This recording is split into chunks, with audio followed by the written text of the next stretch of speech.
তিনি সাধ্য সাধন তত্ত্ব সম্বন্ধে কিছু নির্ণয় করতে না পেরে যখন তিনি স্বপ্নে দেখলেন এক ব্রাহ্মণ এসেছেন, সেই ব্রাহ্মণের কাছে এখানে গেলে তোমার সাধ্য সাধন তত্ত্ব সমস্ত কিছু উপলব্ধি করতে পারবে। মহাপ্রভুর কাছে গিয়ে যখন সাধ্য সাধন তত্ত্ব জিজ্ঞাসা করলেন, মহাপ্রভু বলল সাধ্য সাধন তত্ত্ব যে কিছু সকল হরিনাম সংকীর্তনে মিলিত সকল। হরিনামই সাধ্য, হরিনামই সাধন। অতএব এগুলো আমরা তখনই জানতে পারবো আমরা যখন এই ভক্তিবিনোদ ঠাকুরের যে ভজন রহস্য, ভজন রহস্য সম্বন্ধে আমরা প্রথমে উপলব্ধি করতে পারবো না। বলো ভজনের রহস্যটা কি?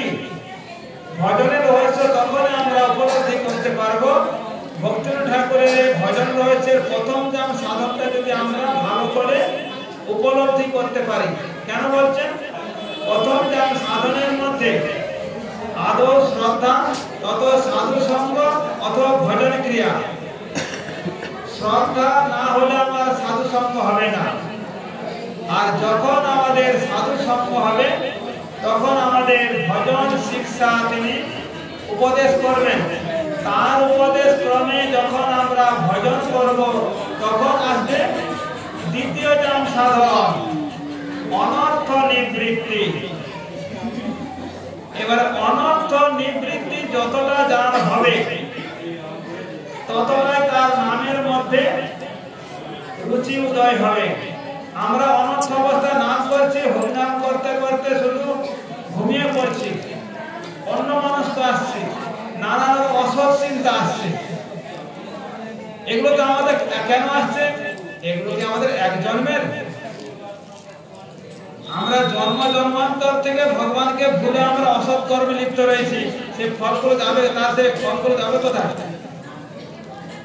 তাহলে যখন এইভাবে ভজন করতে করতে আস্তে আস্তে আপনার অনর্থ দূর হবে।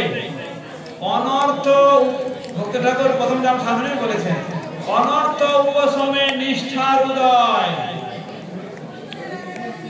তার কতটা অনর্থ দূর হয়েছে, মানে একটা দর্পণের সামনে, আয়নার সামনে দাঁড়ালে আমার মুখের মধ্যে কতটা আবর্জনা আছে ততটা আমি বুঝতে পারবো।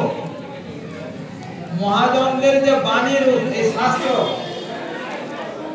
শাস্ত্রে যেসব কথাগুলো বলেছেন তার সম্মুখে আপনি দাঁড়ান, এবার আপনার মুখের মধ্যে কতটা ময়লা আছে, হৃদয়ের মধ্যে কতটা অনর্থ আছে সব আপনি তখন নিশ্চয়ই বুঝতে পারবেন।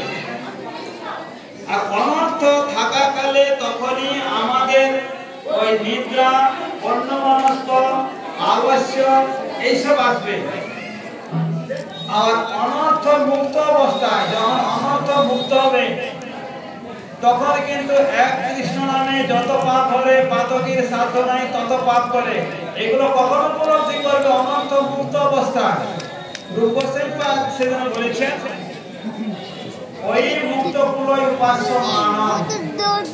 এই হরিনামটা হচ্ছে মুক্ত কুলের উপাস্য এবং আস্বাদনীয়। আর বদ্ধ কুলের হচ্ছে ভব সিন্ধু থেকে উত্তরণে নৌকা স্বরূপ। তাহলে এইভাবে যখন কার কতটা নিষ্ঠা উদয় হয়েছে তখন অনর্থ নিবৃত্তি কার কতটা হয়েছে তখন নামের মধ্যে সবকিছু বোঝা যাবে। তখন তার নামের মধ্যে যখন নাম কৃষ্ণ উচ্চারণ করবে তখন আর নিদ্রা আসবে না, চোখ দিয়ে গঙ্গার ধারা বয়ে চলবে। সেটাই ভক্তিবিনোদ ঠাকুর তার কীর্তনের মধ্যে বর্ণনা করেছেন না, মনে বৃন্দাবনের